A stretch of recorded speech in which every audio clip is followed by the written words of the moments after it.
All right, hey, what's up everybody? Landan with LMR.com. We're playing around in the shop today and we're gonna be installing a set of SVE ceramic coated Shorty headers onto the 1990 GT that we call two-tone. It's kind of crazy. Out of all the years I've worked here, we have yet to put a set of Shorty headers onto a Fox Body Mustang, so that's what we're gonna do today. Not gonna be a full step-by-step install, just because I feel like most of what you're gonna see is gonna be the same, with the exception of kind of a few oddities or differences all along the way. Kind of depends on the car, really. Some of you still may have your smog pump stuff situated here on the passenger side. You know, something may be mounted to the strut towers, something may be in your way. So in order to get to the headers, you're gonna have to clear a path. Obviously here, this being a 1990 GT, we'll have to get our factory airbox assembly out of the way, but once we do that, get the plug wires swung up top here to the engine bay, we'll have a clear path down to the headers. We'll have to get the car up in the air and soak the factory header to mid-pipe hardware with some penetrating oil, PB blaster, whatever, just because this stuff looks OEM, and when you're messing with old factory hardware, you know it puts up a fight. There are some extra accessories that you can purchase with headers, such as different gaskets, different style hardware, but for us, we're going to use the hardware that's included with the SVE Shorty headers. Let's get rolling. I'm gonna disconnect the negative battery first. It's good practice. We'll be near the starter, so I guess it would help if I didn't tighten this. Battery's disconnected. Airbox, that'll come out lickety split. I'm gonna pull the rubber tube first, since this is a mass air car. Oh, somebody left our mass air meter loose from the bracket. So I will remove that bracket just so I have a clear shot, but let me get this airbox out of the way first. Those are gonna be 7/16. This is our factory airbox. 5.0 resto, available on the site with inlet tube. I don't know what size those are, Nick. They may be 7/16 as well. 10. 7/16. I told you, don't ever get me. I'm the guy that gets the socket and sees what fits.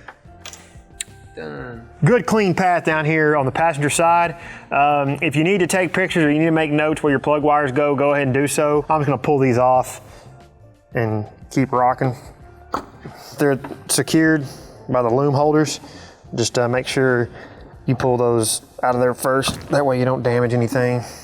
So the way Ford engines work, cylinder 1, 2, 3, 4 on the passenger side, and then 5, 6, 7, 8 on the driver's side. You'll just need to know that whenever you go to put your plug wires back in. But most plug wires are gonna have the cylinder numbers on them. We're gonna go ahead and get this hardware soaking in some PB blaster.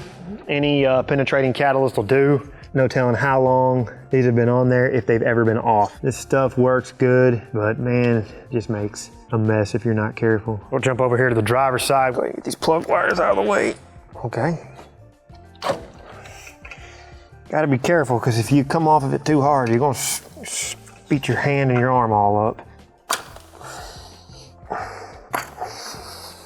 Get our coil cover out of the way so we can remove the coil wire. Flathead screwdriver will work here, 90-degree pick. I always like to be super careful with these, that way you just don't gouge up all your plastics, or gouge up the plastic. And then there's one here. Okay, yep, that one's missing. That's the wrong one anyway. Ignition coil wire. Alrighty. We'll remove the engine lift bracket. Also gonna loosen the nut securing the dipstick tube to the header. Then we can get the dipstick out of the way, because it just goes down into the engine block.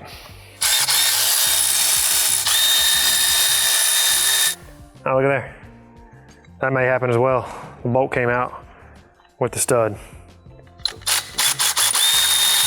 That shouldn't be very tight, but it all depends on who was there before you. Kind of rotate this gently back and forth. We may have to pry it out from the bottom. Oh wow, look at that.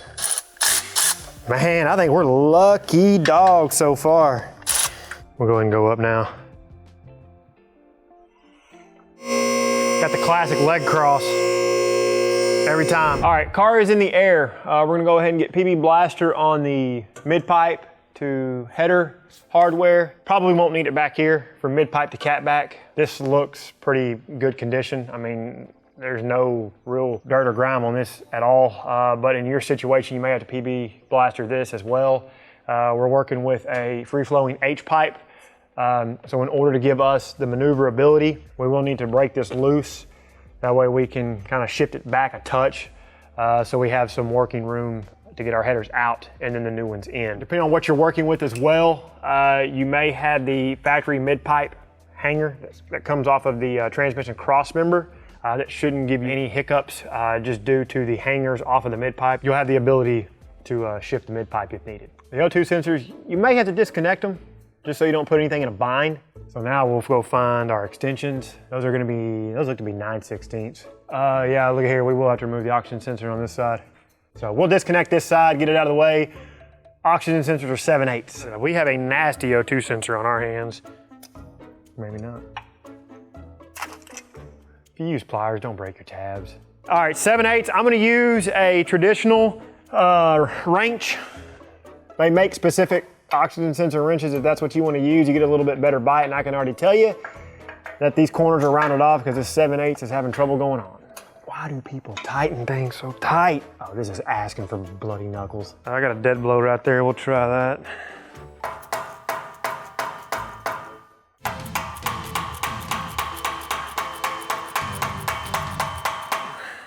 Jeez, man, are you being gentle? Just whack it.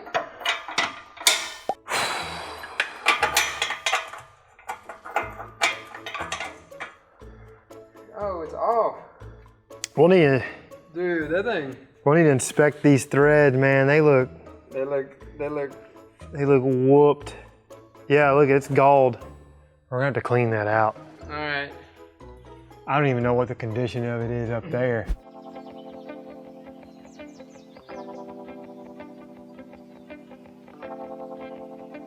So the problem we ran into is, I guess the angle I was looking at it straight up, I just completely overlooked that this car does have a mid-pipe hanger on it. And like I said, it attaches in between the transmission and the transmission bushing, or transmission mount. So we're gonna have to take matters into our own hands of getting this loose. So I'm just gonna finagle it at the muffler. If you've got a car that's got a pretty bumper, your tips may come in contact back here. So you'll wanna put your microfiber towel, something like that, between it. Okay, so now we just need to finagle this dang thing. We may have to spray some smuts, muffler hanger.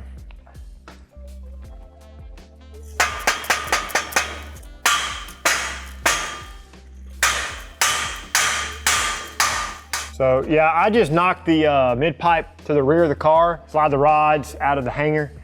This is gonna allow me enough room to loosen the header from the cylinder head and lift it out of the vehicle. Both the factory headers will come out from the top. This one I was actually able to completely clear the studs, almost. But with the aftermarket header, that's a bolt and a nut. We won't be limited by the stud. It's up and out, huh? Yeah, I'm gonna try a pry bar here on this lip and just kind of give it a tap, tap, taparoo.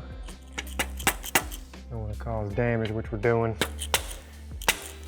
I'm gonna get it from the top. You just gotta be real careful you don't cause damage. Got the car back down. Dipstick is free of the engine block. I'm gonna pull it up and out of the way, and I think I got sidetracked. I did. This is not an O-ring seat. It just presses into the engine block. I was thinking of the mod motor. You just wanna clean that up, make sure it's free of any debris and stuff like that before we reinstall it. All right, so now we just get to loosen all these bolts. 9/16. 6. Set these down. I'll just set it down against the K-member down there. How's it look? It's crusty, but those are the welds in there, and then, oh boy, this gasket's gonna come off in 10,000 pieces. So yeah, you can see how awful getting those gaskets are getting the gasket off. I mean, I've already got a piece tore off here. Oh, nope. You can do it, be gentle. How about that? Wire wheel out on the angle grinder, or the die grinder. Those spark plugs look fresh.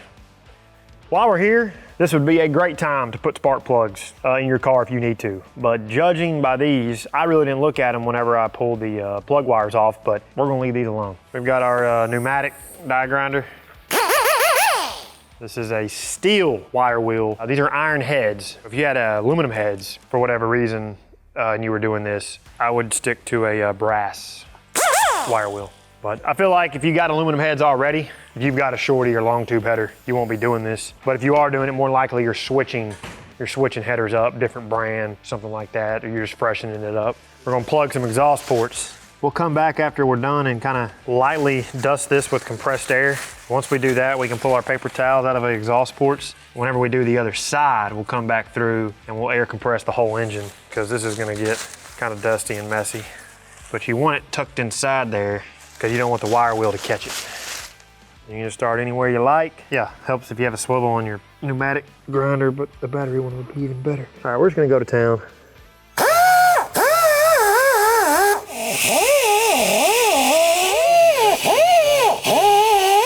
Okay, we're gonna give it a dust with some compressed air, and then we'll wipe it clean with some brake clean and see where we're at. But I think that should get us going. You're gonna make a mess on this, so just know that you're gonna have some cleanup after the fact.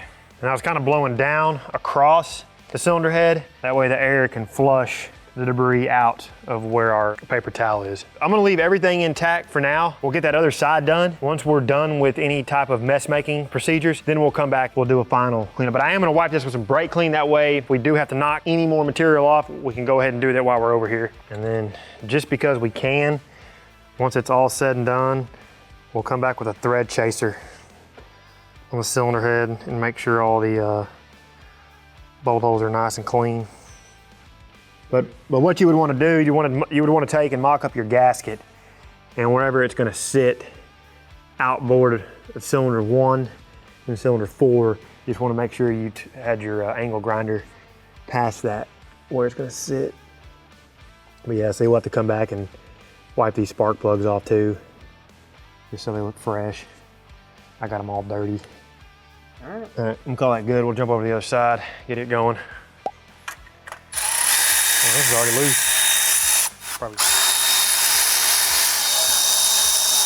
Okay, so this was the one that still had some of the studs through the flange of the collector, but looks like we're gonna be okay.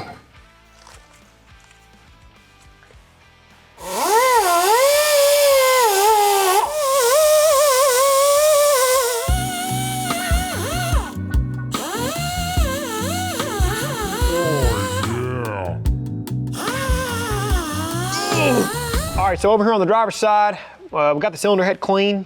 I've also made sure that all of the thread holes were nice and clean as well. Flush those with some compressed air. You can make a simple thread chaser, use one of the old bolts, cut 2 grooves in it with a cutoff wheel, run it in, bring it out, hit it with some compressed air, do that for all the holes. Make sure all the mating surfaces are wiped clean, and then we can go ahead and pull our paper towels out of the exhaust ports. I also flush this area really good with compressed air in preparation for all of this. Yeah, just gonna do a little bit of anti-seize. You don't have to get too crazy on this. A lot of cars these days don't see a lot of time on the road. You just don't want a lot of this. You just want it on the bottom and let the threads spread it out. It'd be pretty obvious in how these go. You can't get these wrong at all. Driver and passenger are pretty straight up. Since these are stock heads, gaskets match up just fine. Sometimes what you run into with like a aftermarket head or something like that, the ports may be slightly raised, so you could potentially have to elongate this, this gasket in some instances. So feed the header down first. If you got nice pretty stuff, just be gentle. Don't scratch anything up. So we'll get it down in here into position and just kind of let it rest in place. Gasket will come into position like so. Take one of your bolts through the flange and the gasket, and just make sure this is nice and even when you're threading it in. Just make sure your gasket's situated correctly. And just thread all these in by hand.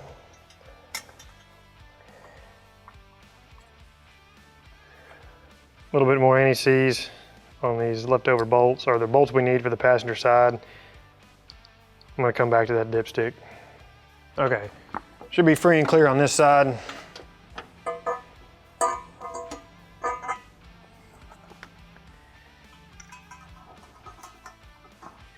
You gotta Get this just right.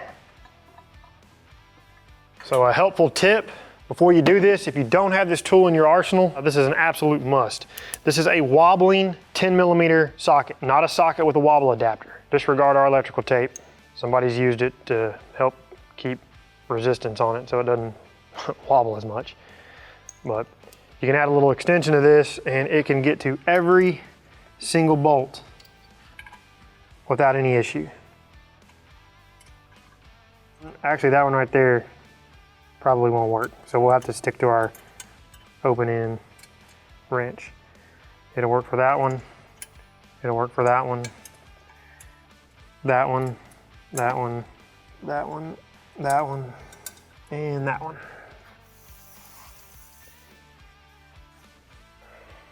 Okay, so I'm gonna take this portion out.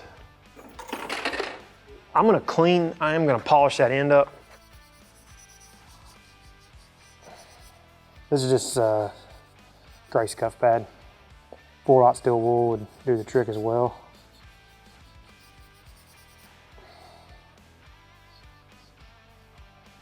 All right, so we'll guide this back down into our engine block. If I can find it and see it to modify it. Oh boy. Look at that. We are gonna have to dimple that. It's in between the engine block and the primary. All right, so the engine lift bracket, I left these off because these will not work.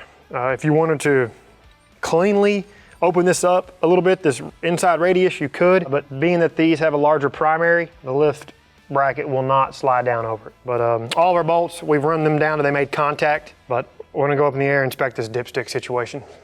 Okay, so your flange here, or your ball and socket connection could come in contact here with the engine block itself. We're really close. The header is not all the way tight. As we pull it up a little bit more, that gap will shrink. I would go ahead and make the modification now while we have it off, since we're gonna have to modify it for the dipstick. That way we have some clearance, and rather be safe than sorry. I've got a punch. Okay, we got a nice little dimple on it. Back down with it? Yeah. Okay, so we're gonna clearance our flange for the engine block, and then we're gonna clearance the first primary that runs down underneath the second, third, and kind of the fourth primary. But this area right here, we'll need to heat up, ball peen hammer, or jig it up in a vise or something like that. Use a socket, something similar. That way you get a nice clean clearance or indention.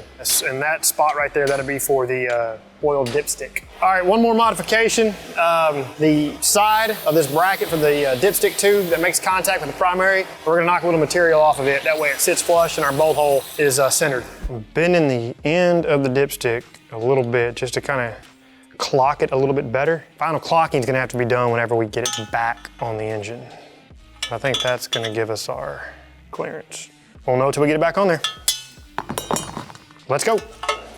All right, so before I forget, this is just a little bit of non-curing gasket maker. This is gonna help seal this dipstick to the engine block, and you won't get oil vapor and stuff pushing out of it. Yeah, everything looks good. The modifications we made are right on the money for the most part. We went a little too far forward on dimpling the primary. We didn't take any exact measurements on that. That was all kind of just on the bench mock-up type stuff, but what we did dimple will work. We got lucky on our dipstick going back into the engine block. It slid right into place. And then our clearance here for the flange that was close to the engine block worked out the way we wanted to as well. I'll get the header bolts tight and wrap up the exhaust. All right, bolt one. Coming through.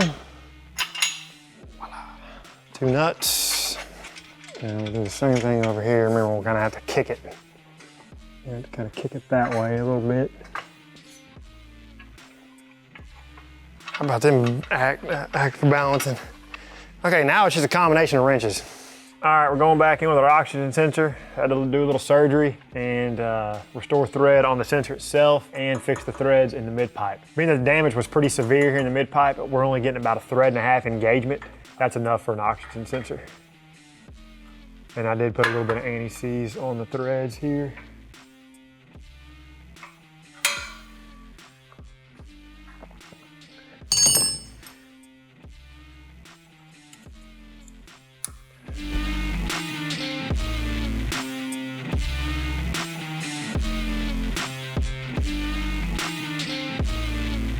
All right, everybody, so we're out here at the Dyno computer. Yes, we did do a before and after dyno. We'll talk about that in just a moment, but I don't think I've discussed the SVE Shorty header. As of now, you have two finishes. You can go stainless steel or ceramic. We went with the ceramic option. Being that it has a ceramic finish, it's gonna look a little bit better once it has a heat cycle, and I guess long term, it'll probably hold up to the elements a little bit better as well. But with each header, regardless of the finish, you're gonna get gaskets, header to cylinder head hardware, and then header to mid-pipe hardware. These SVE headers do have 1 5/8 inch primaries and 2.5 inch flanges. So it's gonna bolt up to a stock mid-pipe. For some reason, any of you out there still have a factory mid-pipe as well as an aftermarket mid-pipe. Make note of, as you saw us do for this particular car, I'm not saying you're gonna have to do this. Keep in mind, you might have to. That's gonna be dimpling the primary on the driver's side to clear the dipstick tube, and then clearancing the flange on the driver's side header to clear the engine block. When talking about Shorty headers, we automatically default to more power, more torque. In the state of which these cars are at, specifically Fox Body Mustangs, I would look at it more as a service part rather than a performance part. Yes, with the 1 5/8 inch primary, you're gonna get a little bit more exhaust flow, but if we get down probably to the nitty gritty, you're splitting hairs, really, in comparison to a factory header. Think of it as you're going through the engine bay, sprucing things up, you're wanting to make the underhood appearance look a little bit better. You're probably gonna go with a brand new set of Shorty headers. Because if you look at the price of Shorties versus long tubes, you know, there's still a pretty significant price difference there. Not to mention the serviceability of drivetrain components such as the transmission. Long tube headers, you try to service any of that stuff in there, it can be a pain just because of the tight quarters from the primaries on the long tube headers. So think of this more on the line of service part rather than performance part. So we're gonna jump over here and take a look at some numbers just real quick. But our stock run, car made 217.4 horsepower at 4,700 RPM. And then torque was 295.1 pound-feet at 3,400 RPM. Tried to get these close in terms of condition. A little bit different day. Conditions were pretty close. A little bit difference in humidity, but probably splitting hairs. But with the SVE Shorty header, did see a slight uptick in power, 219.8 at 4,700 RPM. Did see a slight drop in peak torque, 292.4 at 3,500 RPM. Now, something like this with a 1 5/8 inch primary, you're really not gonna see the gains until the higher RPM range, and that's kind of what you see here. You see it open up a little bit more up here past, let's say, 4,700 RPM. Curve gains are somewhere about 6-7 horsepower, 6-7 pound-feet of torque. That can also go back to the variances and runs. We can run this back to back to back to back to back. We're always gonna see a fluctuation of horsepower and torque. So that's why we typically wanna lean more on the curve gains rather than the peak gains. Again, going back to service part over performance part, don't get discouraged by this. By no means should we think a Shorty header is supposed to give us all this horsepower and all this torque, because think of the packageability. If you set it side by side to a factory manifold, you know, other than the specifics of that factory manifold, there really isn't much difference other than a little bit larger primary. And speaking of those differences, we like to kind of nerd out over data, and we actually weighed the two. And your weight savings, if this is of a concern to you, you're trying to chase as much of the small stuff as you can, a total of 0.5 pounds of static weight savings with the SVE Shorty header. All right, everybody, so that's a wrap. We're gonna close this one out. Let us know down in the comments what you think of the video, the SVE Shorty header. But again, think of this as a replacement option rather than performance. You do get a little bit of best of both worlds, as we saw there with the curve gains. Keep in mind those small fitment notes. You may or may not have to do that. And kind of just the overall process, it really isn't all that bad. We shot the O2 sensor out. We were all happy about rethreading the mid-pipe and patting ourselves on the back. And I mean, we were ending the run. Exhaust note changed, and we shot the O2 sensor out. So now we can add that to the mix as well, but we already have a video on replacing the O2 sensor, so we'll leave that one in the description below for you to check out. But if y'all find value in what we're doing, subscribe to the channel, turn on notifications, like the video, and until we see the next one, for all things Fox Body, keep it right here with the real enthusiasts, LMR.com.